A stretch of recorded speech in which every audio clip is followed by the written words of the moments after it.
Frontline Updates, where we delve deep into military strategies and updates from conflict zones. Today, we're discussing the progress of the ongoing special military operation as of today.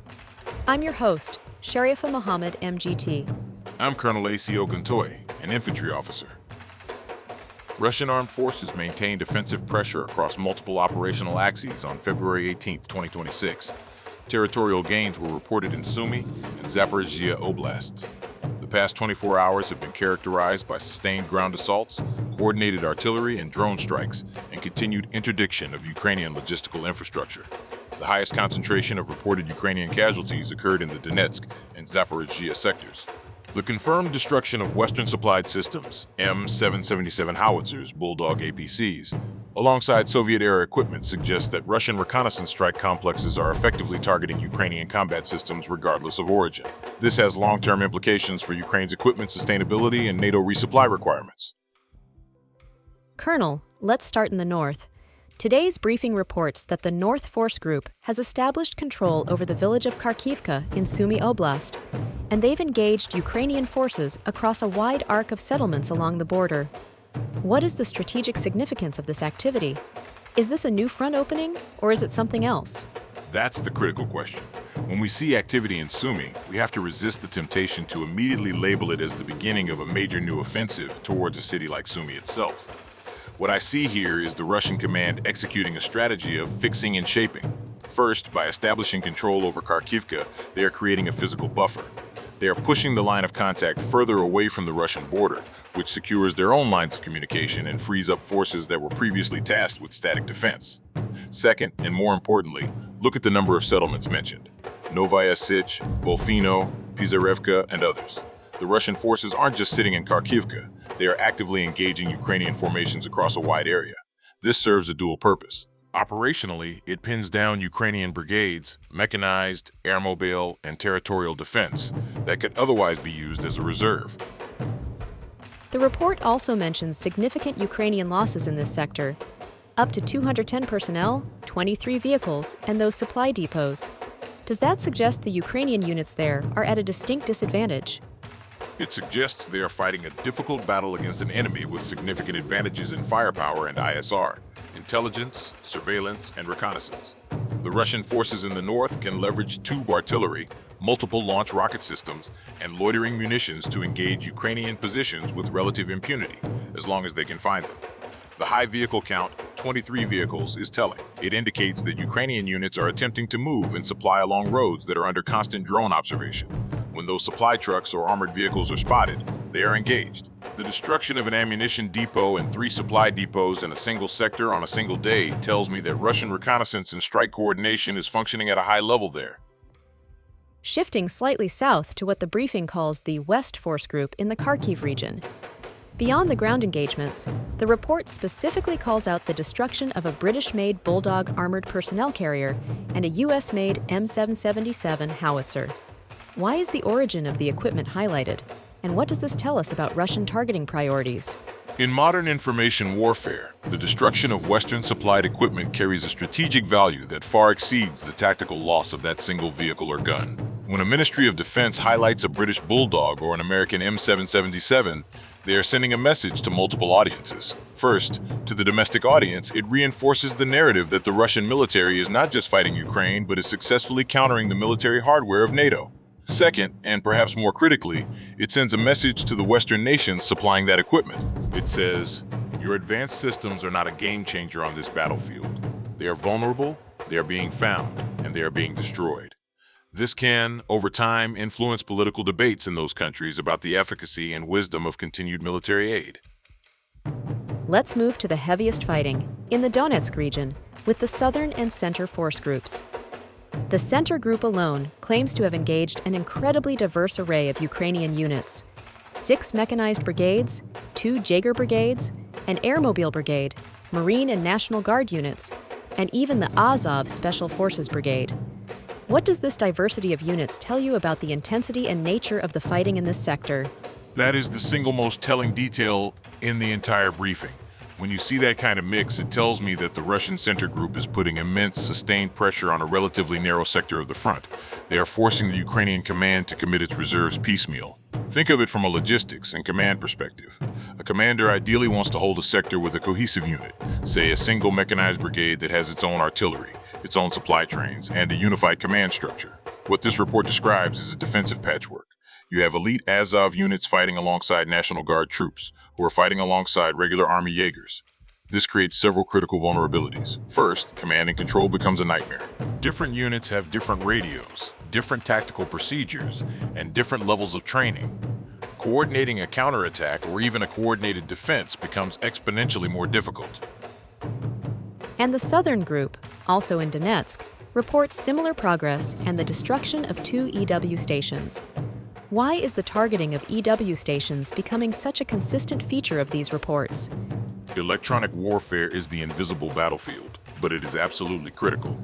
In this war, the side that can see more, communicate more clearly, and jam the enemy's signals wins. EW stations are the heart of that capability. When Russian forces destroy a Ukrainian EW station, they achieve 2 things. First, they clear the way for their own communications and drone operations. A Ukrainian EW station can jam the frequencies that Russian drones use to send video feeds back to their operators, blinding them. Taking it out allows the Russian eyes to stay open. Second, it opens up the Ukrainian forces to more effective Russian fires. Without their EW protection, Ukrainian units become more vulnerable to Russian drone drop munitions and artillery. So, the persistent targeting of EW assets is a clear sign that the Russian forces are conducting a systematic campaign to achieve electromagnetic superiority on the battlefield. Moving to the East Force Group in Zaporizhia, they report liberating the village of Krynychnoye and advancing deep into enemy defenses. This language of liberating a village and then pushing deep suggests a potential breakthrough. How do you interpret that wording from a military perspective?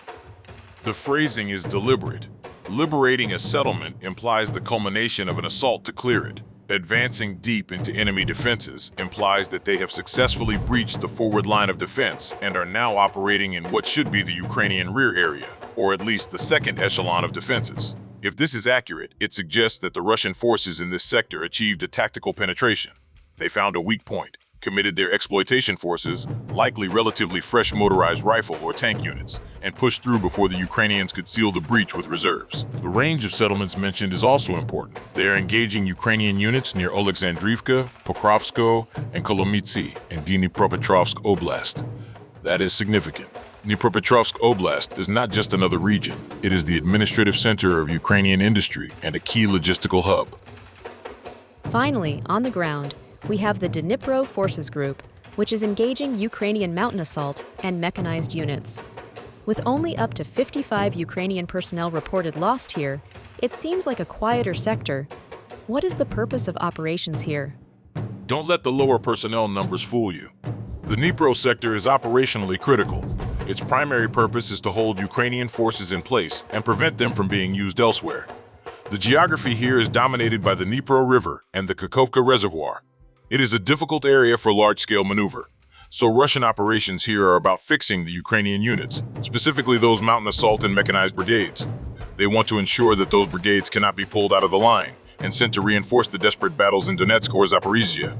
The strikes on 16 vehicles, an ammunition depot, and 2 supply depots are consistent with this goal.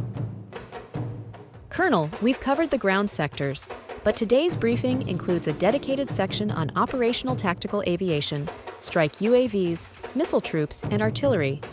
It says they struck targets in 141 districts, including fuel depots, energy facilities, and specifically, pre-flight preparation and launch sites for long-range unmanned aerial vehicles. This is presented not as support for the ground troops, but as a campaign in its own right. Can you explain what we are seeing here? This is the single most important aspect of the entire briefing. This is the deep battle. This is the Russian military treating the operational depth of Ukraine not as a sanctuary, but as an extension of the front line. When they say they struck 141 districts, they're describing a massive, synchronized campaign of long-range fires.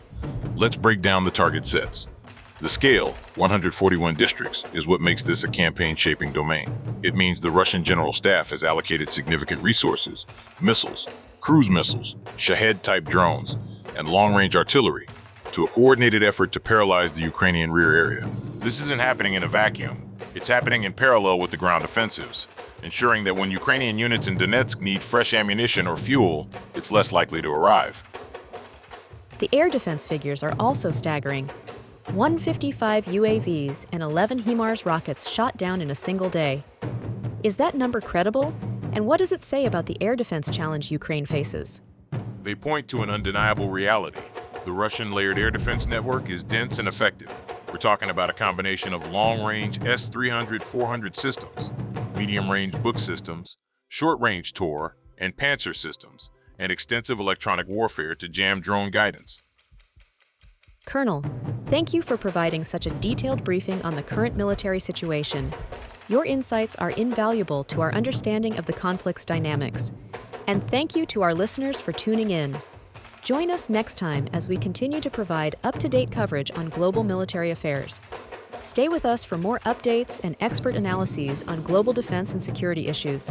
Stay informed, stay secure. Thank you for the opportunity.